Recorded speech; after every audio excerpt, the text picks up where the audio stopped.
잘 오셨습니다. 잘 오셨습니다. 오늘 우리가 주님께 감사의 고백을 한번 하겠습니다. 주님 감사합니다. 주님 감사합니다. 주님 감사합니다. 우리의 코에 호흡이 있는 것이 감사고, 함께 전 세대가 함께 모여서 이렇게 하나님 앞에 예배할 수 있는 것이 큰 축복인 줄로 믿습니다.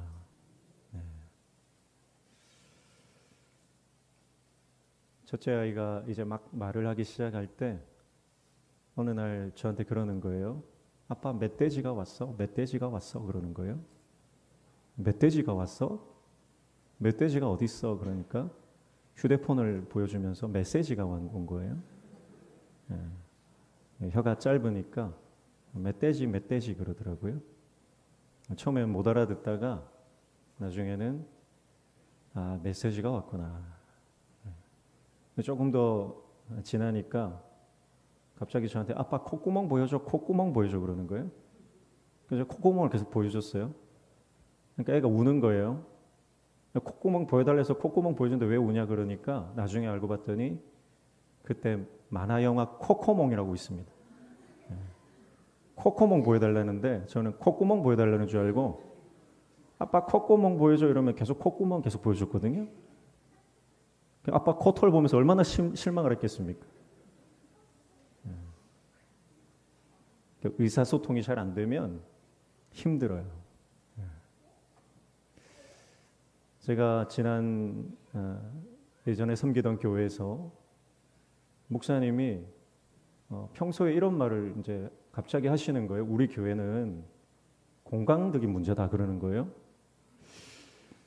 그래서 깜짝 놀랐습니다. 그런데 회의 때도 우리 교회는 공강득이 문제다 그러시는 거예요. 그래서 내가 참 문제가 많구나. 그런데 어느 날은 설교 시간에도 우리 교회는 공강득이 문제다 그러시는 거예요. 그래서 제가 얼마나 낙심이 되든지 나중에 봤더니 목사님 발음이 조금 그래서 공간들이 문제다 이 말이에요. 공간이죠, 공간. 우리 교회 공간들이 좀 문제가 있어서 그런 말씀을 하셨는데 저는 잘못 알아듣고 공강득이 문제다. 내가 문제구나 해서 얼마나 상심이 됐던 적이 있습니다. 우리가 당사자한테 들어도요 오해하기 쉽습니다. 우리가 무슨 말을 하면 소통이 잘 안 될 때가 있잖아요. 근데 하물며 제3자가 얘기할 때를 보세요. 제3자가 얘기할 때 우리가 보통 그러잖아요. 누가 그러더라. 누가 극하더라. 그럼 우리는 그 말 듣고 좀 실망하고 낙심하는 경우가 종종 있습니다. 근데 여러분 생각해 보세요. 제3자가 얘기하는 걸 듣고 전달할 때는 분명히 바뀌는 부분이 있습니다. 그 말하는 상황과 듣는 청중과 그 말하는 분위기에 따라서 말의 톤도 다르고 뉘앙스도 다르고 또 전해지는 의도도 달라지는 거잖아요. 그러니까 우리가 소통하는 데 있어서 절대 누가 극하더라 그 말을 듣고 낙심해서는 안 되는 것입니다. 내가 그 사람에게 직접 듣지 않고 누군가 전해주는 말을 듣고 판단하고 또 생각하는 것은 사실은 어리석은 일입니다. 교회 안에는요 이런 소통의 문제, 사람이 모이는 곳에는 항상 소통의 문제가 있어요. 요즘 누가 지금 소통하려고 계속 하는데 지금은 좀 끊으시면 됩니다. 어디에요? 좀 도와주시죠.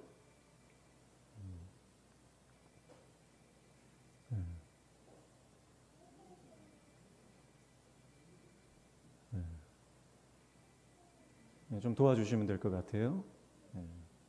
소통이 안 되니까 문제가 계속 발생하는 겁니다. 그래서 여러분 교회 안에서는요 누가 극하더라 그랬을 때 우리가 생각해야 되는 건 뭐냐면 오해가 있을 거야 그거예요.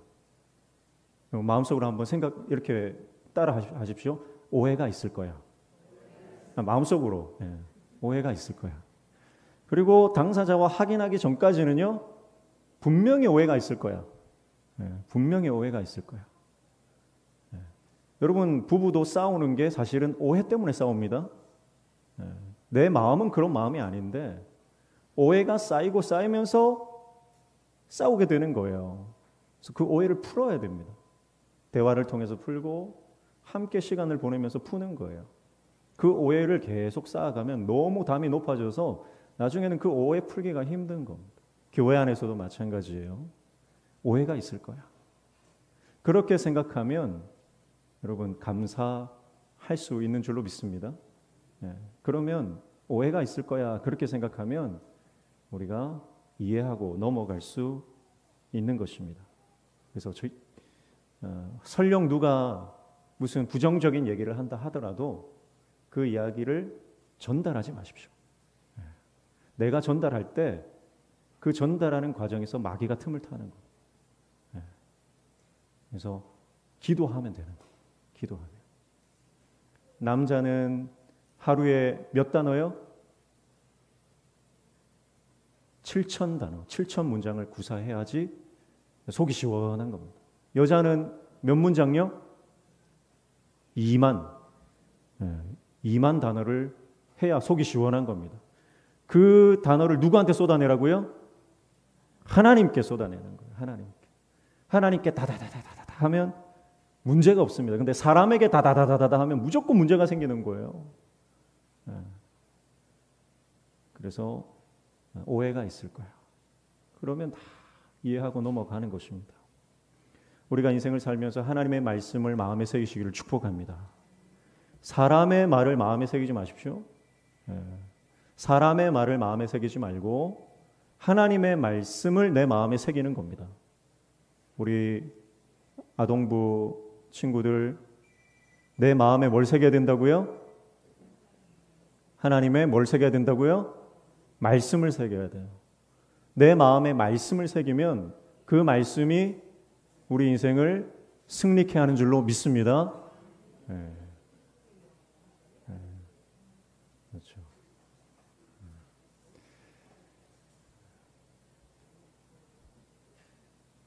말씀을 새기는 건 무슨 의미냐?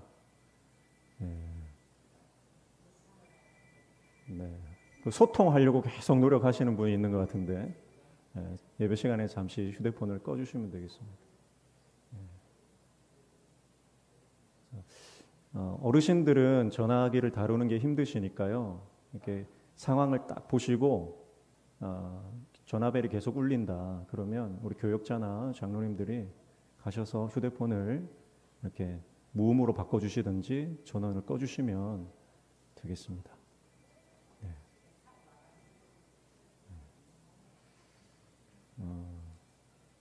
말씀을 마음에 새겨야 되는데 말씀을 마음에 새기는 게 뭐냐?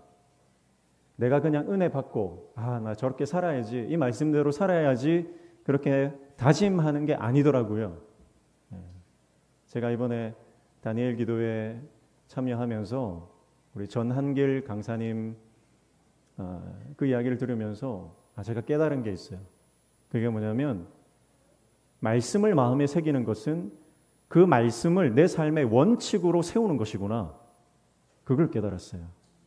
말씀을 그냥 은혜 받고 이렇게 살아야지 하고 지나가는 게 아니라 그러면 그냥 말씀이 내 삶을 스쳐 지나가는 겁니다. 그런데 그 말씀을 내 인생의 철칙으로, 원칙으로, 철학으로 그렇게 원칙을 세워버리면 우리 인생이 달라진다는 거예요. 그래서 전한길 강사님이 지금 다들 아실 거예요. 대한민국에서 가장 유명한 일타 강사입니다. 근데 그분이 학원을 하다가 쫄딱 망하고 출판사도 망하고 빚더미에 올라앉았는데 개인 빚이 25억이었다는 거예요. 근데 개인의 빚이 25억 그 빚더미에 올라앉았는데 그때 이분이 한 일이 뭐냐면 그때 하나님 만나고 하나님 은혜를 경험하고 그때 인생의 10계명을 하나님 말씀에서 가장 엑기스를 자기가 기도하면서 정해가지고 그것을 인생의 10계명으로 정했다는 거예요. 여러분 힘들고 어려울 때 고난을 당할 때 여러분 그것이 하나님의 말씀 앞으로 다 나아가면 오히려 고난이 우리에게 축복이 되는 줄로 믿습니다. 그래서 인생의 10계명을 정하고, 그래서 그 인생의 10계명은 다 하나님 말씀이에요.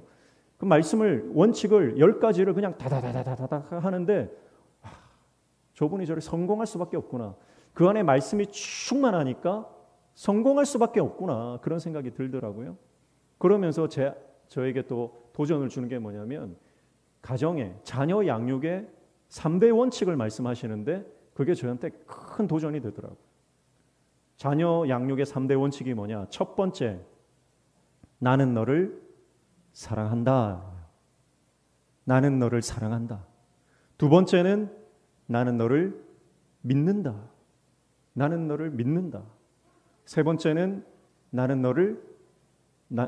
네가 자랑스럽다. 이 세 가지가 자녀 양육의 세 원칙이라는 거예요. 그래서 이 원칙대로 자녀를 양육했더니 하나님께서 큰 복을 가정에 주시더라는 거예요. 오늘 저와 여러분이 오늘 우리 자녀들과 함께 예배하는데 우리 자녀들을 사랑하고 믿어주고 자녀들을 자랑스러워 하시기를 축복합니다. 그러면 그 부모의 지지와 응원을 받고 자란 아이들은 절대 하나님 말씀 떠나지 않는 줄로 믿습니다. 근데 이것은 가정뿐만이 아닌 거예요. 이것은 모든 관계에 적용되는 것이고, 남편과 아내도, 또 부모와 자녀도, 또 교회 목회자와 성도와 성도 간에도 동일하게 적용되는 줄로 믿습니다. 그래서 성도들끼리 나는 당신을 믿습니다. 나는 당신을 사랑합니다. 나는 당신을 자랑스러워합니다. 그렇게 고백하는 공동체, 교회 공동체가 무너질 일이 있겠습니까? 여러분, 우리가 그렇게 서로를 믿어주고 서로를 사랑해주고 서로를 자랑스러워하면 우리 안에 성령께서 강력하게 역사하시고 하나님의 복이 임하는 줄로 믿습니다. 이게 감사의 원칙인 것 같아요. 하나님의 사람들, 성경에 나오는 모든 하나님의 사람들, 또 모든 이 땅에 오고 오는 모든 세대에 하나님의 위대한 사명을 감당했던 하나님의 종들은 공통점이 있는데, 그건 뭐냐면 감사하는 인생이었다는 겁니다. 감사하는 인생이었어요. 그 누구도 불평하지 않습니다. 하나님께서 쓰신 놀라운 위대한 종들은 불평하거나 원망하거나 삶에 좌절하지 않습니다. 늘 하나님 앞에 감사하는 것입니다. 그래서 그 감사가 승리로 이끌어가는 거예요. 예배를 드릴 때도 보면은요, 저는 예배 때마다 냉정과 열정을, 냉탕과 온탕을 오갑니다. 같은 시간, 같은 장소에서 같은 설교를 듣고 같이 예배를 하는데도 어떤 분은 눈물을 줄줄줄줄 흘리면서 은혜를 받는 분이 있는가 하면, 어떤 분들은 아무런 감동이 없고 오히려 딴짓을 하거나 조는 분도 있거든요.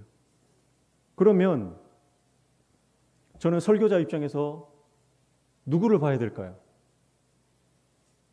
누구를 봐야 됩니까? 은혜 받는 분을 봐야 될까요? 은혜 받지 못하는 분을 보고 설교를 해야 될까요? 저는 은혜 받는 분을 보고 설교를 합니다. 왜냐하면 은혜 못 받고 있는 분들 제가 어떻게 할 수 없는 거예요. 근데 그분들을 보고 설교를 하면 낙심이 되더라고요. 힘이 빠지더라고요. 사람이니까 어쩔 수 없어요. 그런데 은혜 받는 분을 보고 눈빛이 반짝반짝하고 눈물을 줄줄줄 흘리는 분들을 보면서 설교를 하면 힘이 더 나는 겁니다. 이건 선택이에요. 여러분, 우리가 이 세상을 살아갈 때 모든 것이 선택인데, 내가 어떤 선택을 하느냐에 따라서 내 인생이 감사가 될 수도 있고 내 인생이 불평이 될 수도 있는 것.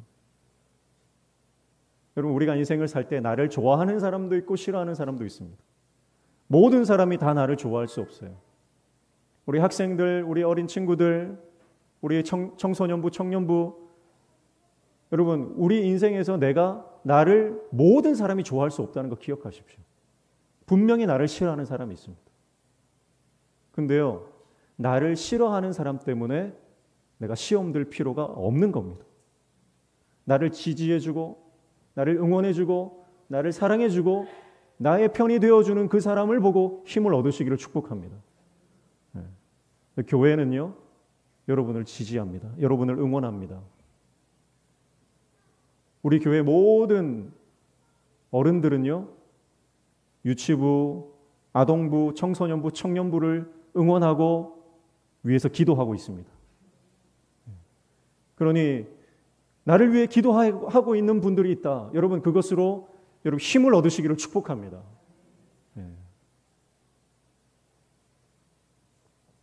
이번에 수능 시험을 쳤는데 우리 교회 성도님들 얼마나 또 기도를 많이 해주셨는지 몰라요. 나를 위해 기도하고 있는 사람이 있다. 여러분, 그것만 기억해도 여러분, 우리가 삶의 밑바닥에서 일어나서 다시 승리하게 되는 줄로 믿습니다. 근데 가만히 생각해 보세요. 10년 전에도 나를 싫어하는 사람이 있었고 1년 전에도 나를 싫어하는 사람이 있었고 지금도 나를 싫어하는 사람이 있을 수 있습니다. 여러분, 그런데 그 싫어하는 사람이 10년 전에 싫어했던 사람이 여전히 여러분 나를 싫어하느냐? 그렇지 않습니다. 싫어했다가 좋아했다가 어쩔 때는 나를 막 원수처럼 여기다가도 또 막 나를 사랑해주고 사람의 마음은 시시각각 바뀌는 거예요. 여러분, 그러니까 시시각각 바뀌는 그 사람 때문에 내가 영향받을 필요가 없다는 거예요. 선택이에요. 선택입니다. 여러분, 하나님의 말씀을 선택하기를 축복합니다. 하나님은 항상 우리를 사랑하시고 변함없이 우리를 응원해 주시고 우리를 구원의 길로 인도해 주시는 분입니다. 그래서 그 하나님의 말씀을 붙잡고 나아가면 사람의 말이 어떻든지 우리는 흔들리지 않는 것입니다. 제가 예전에 섬기던 교회에서 새벽 기도에 지각을 한번 한 적이 있어요. 제가 설교인데 지각을 했어요. 그때 교회가 마룻바닥에서 새벽 예배를 드렸거든요. 새벽 예배를 드리면 마룻바닥에 사람들이 꽉 차 있어요. 그러면 이제 그 좁은 그 사람들 틈 사이로 이렇게 앞으로 걸어 나가야 되는데 제가 지각을 해가지고 성도들이 막 기다리고 시계를 다 보고 있는 거예요. 제가 너무 이제 늦잠 자고 늦어가지고 막 쭈뼛쭈뼛 앞으로 나가는데 어떤 집사님이 저한테 뭐라고 하시냐면 교회 꼴 잘 돌아간다 그러시더라고요. 그래서 제가 그 말에 충격을 받고요. 한동안 마음이 너무 힘들었습니다.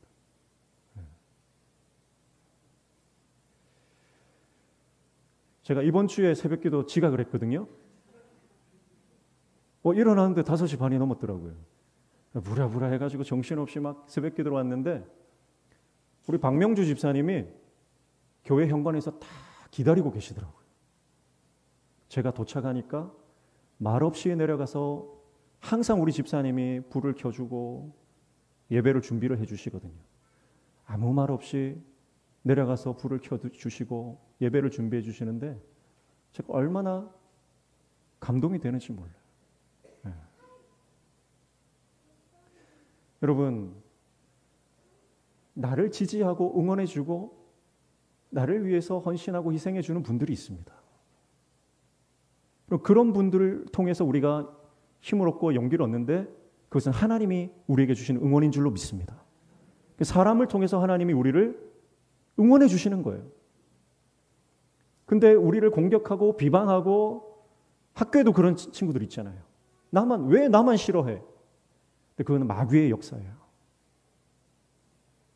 여러분, 마귀의 역사를 믿음으로 거절하시고 그걸 내 마음에 새기지 마시고 하나님의 역사를 마음에 새기시기를 축복합니다. 그래서 정말 하나님의 사람이 소중한 거예요. 하나님의 사람이 소중한 거예요. 여러분, 그래서 내 옆에 하나님의 사람들을 하나님 보내주시는데 그 하나님의 사람들을 알아보고 그 사람들을 내 친구로, 나의 동역자로 내 옆에 두시면 우리가 능력 있게 주님의 사명을 감당하게 되는 줄로 믿습니다. 친구를 사귈 때도요, 아무나 사귀면 안 돼. 친구를 사귈 때 아무나 사귀면 안 됩니다. 정말 믿음의 친구를 사귀고 나에게 영적인 도전을 주는 친구를 사귀고 믿음 좋은 친구를 사귀시기를 축복합니다. 네. 이번에 기독교 방송에서 홀리한 내 짝이라는 프로그램 해가지고 믿음 좋은 선남 선녀들을 모아가지고 이 미팅을 하는데 두 커플이 성사가 되더라고요. 근데 이 친구들의, 이 청년들의 마음이 얼마나 귀하냐면 나는 그냥 아무나 만나지 않겠다는 거예요. 나는 아무나 만나지 않겠다. 그래서 믿음의 사람들을 주선해주는 그 자리로 가서 정말 함께 예배할 수 있는 배필을 찾겠다. 그러고 나오니 얼마나 그게 감동이 되는지 몰라요. 우리 다음 세대 우리 학생들, 우리 청년들 축복합니다. 믿음의 배우자를 만나기를 지금부터 기도하시고 믿음으로 결정하시고 하나님 앞에 구하시기를 축복합니다. 그러면 하나님 들어 응답해 주세요. 반드시 응답해 주세요. 오늘 추수감사주일인데요.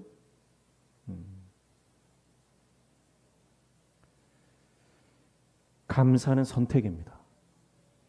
감사는 선택이에요. 하나님의 말씀을 선택하는 겁니다.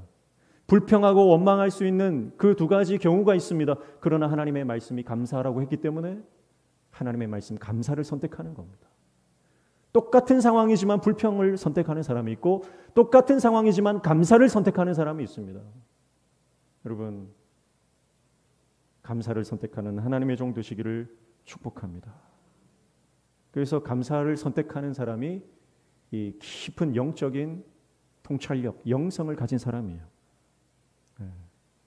영성이 깊은 사람이 되어야 되는데 영성이 뭐냐?